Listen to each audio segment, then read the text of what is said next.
I could easily sit here for hours telling you all about the great things that are parts of Morrowind. And by the same token, I could easily sit here for hours talking about all the things that I wish were better about the game. One thing's for sure, it's just a really, really, really enormous game. It's probably the biggest video game ever. Morrowind is actually the third installment of a pretty well-known computer role-playing game series. It was really highly anticipated on the PC, and it finally came out earlier this year, just about a month ago, and it received just widespread acclaim, both from critics and from gamers alike, who were just really impressed at how big this game really was. But if you're up for a serious challenge and you're interested in the idea of, being a part of what really does seem like a whole nother world, then Morrowind is absolutely very easy to recommend. It's a unique game among video games. Morrowind for the Xbox is nearly identical to the PC version that was released earlier. There are only some minor differences. The PC version ships with some bugs in it, which have been cleared up. For the Xbox version, that's a pretty important point. On the other hand, the PC version ships with what's called the Morrowind Construction Set, which is this kind of big utility that lets you create your own levels, and you can download them into your game and extend the replay value even longer. The Xbox version doesn't have that, so you'll only get the 200 hours of gameplay as opposed to who knows how many. Beyond that, Morrowind for the Xbox looks just like the PC version running on a pretty good system. There's a ton of detail on the graphics. You could see all the kind of different kinds of clothing and armor and different faces of all the characters. But the environments themselves are really what look the best. It's just some really nice looking scenery in the game. The frame rate stays relatively smooth.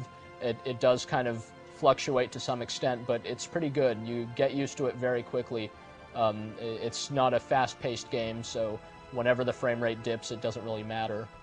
As mentioned, the game itself is just completely open-ended. You could create your character in one of three different ways. You could either choose from a long list of different character classes like a barbarian and assassin and nightblade and stuff like that, or you could choose to answer a series of moral questions, at which point the game will recommend a class to you based on your answers.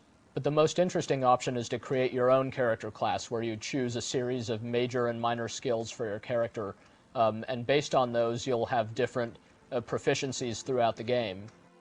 Morrowind's experience system is pretty interesting. You gain levels and experience just from practicing the skills that are inherent to your character class. So for instance, if you're a thief, then you gain levels by doing thieving type things, by pickpocketing people, by sneaking around, maybe by running and jumping and that sort of thing.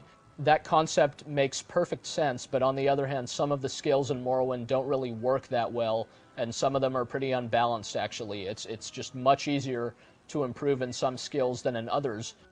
Though there's kind of a main storyline, there are also tons and tons of side quests. You can align yourself with one of many different factions, from things like thieves guilds and fighters guilds to more interesting things like kind of a government-sanctioned assassins guild and also religious cults. And they'll all give you various assignments that you could go on, and as you complete these, you'll rank up within that faction. Again, this creates a lot of possible replay value. There's just no way that you could possibly see everything in Morrowind the first time through, probably even the second. Though it's got a huge world and no shortage of different things that it lets you do, in some ways Morrowind does feel like a bit of a case of quantity over quality in terms of how some of the individual gameplay elements work. Most importantly, perhaps, the combat in Morrowind isn't very good. There's just no feedback as to what's going on. You'll know when you hit an enemy because you'll see like a big red gush of blood and you'll hear like a thwack sound. But other than that, you have no idea how much damage you did. You have no idea how much health the enemy has. There's just no indication of how well or how poorly you're doing against an opponent. That's too bad, because combat is one of the only aspects of Morrowind that's kind of unavoidable. Over the course of the main story, you'll inevitably have to fight in some areas. So unless you pick a character that has at least some decent fighting skills, you'll be in trouble. Some of the other issues are more minor, but still kind of irritating, like the process of lock-picking or disarming traps is pretty disappointing. You basically just use lock-picks or things called probes over and over again until you finally disarm the device. There's no real chance of failure. You can just try again and again until you finally get it. Morrowind's originally a PC game, but it plays great on the Xbox. It basically plays just like Halo, where you use the right analog stick to look around and the left analog stick to move. The other buttons do various things like equip your weapon or get you ready to use magic or call up your journal and things like that, but really it's not hard to play Morrowind, and that's nice because you'll spend a lot of time just looking around and seeing all the various sites, figuring out what to do. Since you're bombarded with different quests and a lot of information in Morrowind, it can get pretty overwhelming just trying to figure out, what, if anything, you're supposed to be doing at any particular time. Fortunately, none of the quests are time-sensitive, so you can kind of go at your own pace, take as long as you want. As mentioned, Morrowind is not a fast-paced game. You don't move quickly or anything. It's just really a game that you need to devote a lot of time to. It's hard to overstate just how enormous Morrowind is and just how much stuff you can do and just how much you can get out of it. That's easily the most amazing thing about the game. As mentioned, not all of the individual components are that satisfying, but this is clearly a game where the sum of the various parts is just very impressive, all told. On the other hand, it does mean that Morrowind isn't a game for absolutely everybody. This is not Final Fantasy. This is not a conventional console RPG.